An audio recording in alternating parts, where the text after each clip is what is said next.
మందుంచి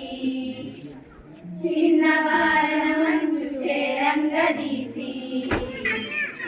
కాదనక లేదనక కడముగా చూసి పండురాకుల మంచి నిండుకోగలను అయ్యవారి చాలు 5 వరహాలు తెప్పించి కట్నము ఇప్పించవలను